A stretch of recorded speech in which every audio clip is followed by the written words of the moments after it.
जले हुए दिए को परवाने क्या बुझाएंगे, और जो मुर्दों को नहीं जला पाते वो जिंदों को क्या जलाएंगे। जरा याद करो कुर्बानी।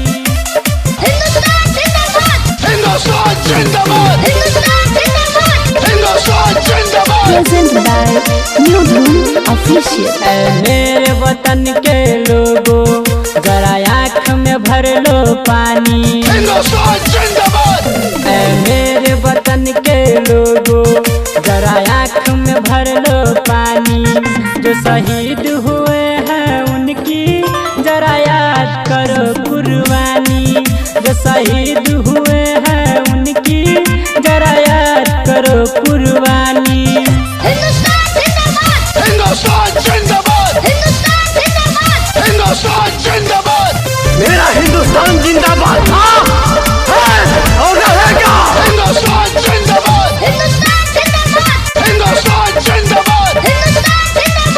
Recording by SR Studio, Ludhiana। देश के लिए सब वीर दिए हैं अपने जान जी। हम लोगों को करना पड़ेगा उनको सलाम जी। हिंदुस्तान जिंदाबाद, जय हिंद का नारा लगाएंगे, तीन रंग को हम फहराएंगे। हिंदुस्तान जिंदाबाद। मेरे वतन के लोगों तुम खूब लगा लो नारा। ये हिंद है हम सबका, लहरा लो तिरंगा प्यारा। ये हिंद है हम सबका, लहरा लो तिरंगा प्यारा। आपका पाकिस्तान जिंदाबाद है, इसे हमें कोई इतराज नहीं, लेकिन हमारा हिंदुस्तान जिंदाबाद था, जिंदाबाद है और जिंदाबाद रहेगा। हिंदुस्तान जिंदाबाद, हिंदुस्तान जिंदाबाद।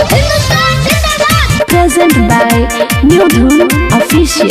हिंदुस्तान जिंदाबाद, हिंदुस्तान जिंदाबाद। ना ही हिंदू ना ही मुस्लिम ना ही सिख ईसाई, रमन जी यादव कहता है यही, हम हैं भाई भाई।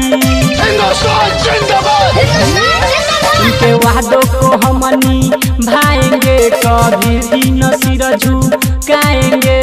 हिंदुस्तान जिंदाबाद। मेरे वतन के लोगों जरा आँख में भर लो पानी।